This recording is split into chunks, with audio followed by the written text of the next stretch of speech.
বাসায় যদি থাকে চিংড়ি মাছ তাহলে চটপট এমন সুস্বাদু একটি চিংড়ি মাছের রেসিপি তৈরি করে নিতে পারবেন একদম 10 মিনিটেই।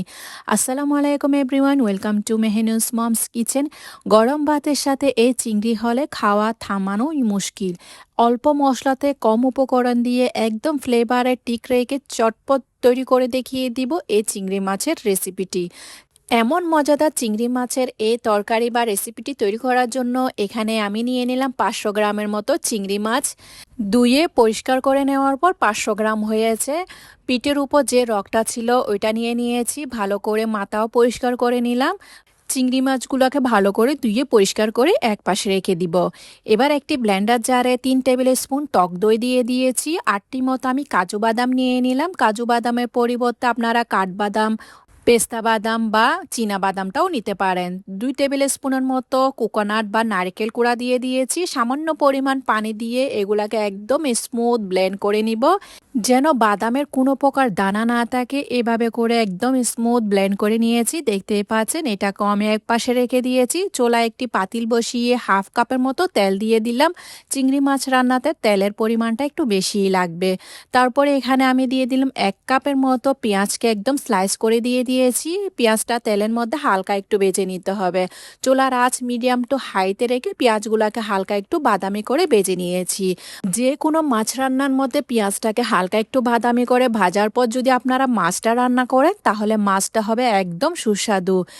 পেঁয়াজটা ভাজা হয়ে গিয়েছে। এখানে 1 টিস্পুনের মতো রসুন বাটা দিয়ে দিয়েছি, 1 টিস্পুনের মতো আদা বাটা দিয়ে দিলাম। আদা রসুন বাটাটিও পেঁয়াজের সাথে হালকা একটু করে ভেজে নিতে হবে, যতক্ষণ না পর্যন্ত কাঁচা গন্ধ চলে যাবে না আদা রসুন বাটার মধ্যে থেকে, ততক্ষণ পর্যন্ত আদা রসুন বাটাটাকে ভালো করে তেলের মধ্যে ভেজে নিতে হবে। এবার এখানে আমি স্বাদ মতো লবণ দিয়ে দিয়েছি। লবণটা আপনারা বুঝে শুনে ইউজ করবেন। 1 টিস্পুন হলুদ গুঁড়া দিয়ে দিলাম, 1 টিস্পুন দিয়ে দিয়েছি জিরা গুঁড়া, সেই সাথে 1 টিস্পুন দিয়ে দিলাম ধনে গুঁড়া, 1 টেবিল স্পুন দিয়ে দিয়েছি মরিচ গুঁড়া। মরিচ গুঁড়াটা আপনারা আপনাদের জাল বা পছন্দ অনুযায়ী নিয়ে নেবেন। মশলাটি যেন পুড়ে না যায় সেজন্য সামান্য পানি দিয়ে মশলাটাকে ভালো করে কষিয়ে নিতে হবে। মশলাটাকে ভালো করে ভেজে নেওয়ার পর দেখতেই পাচ্ছেন আমি ভালো করে মশলাটাকে কষিয়ে নিব। একদম নেড়ে চেড়ে অনবরত নাড়তে থাকতে হবে যেন লেগে না যায়। যে বাদাম টক দই পেস্ট করে রেখেছিলাম ওইগুলাও দিয়ে দিয়েছি। এরপর নারকেল, টক দই, বাদাম বাটাটাও ভালো করে কষিয়ে নিতে হবে। একদম চুলার আঁচ লোতে রেখে যেন পুড়ে না যায় ওদিকে লক্ষ্য রাখতে হবে।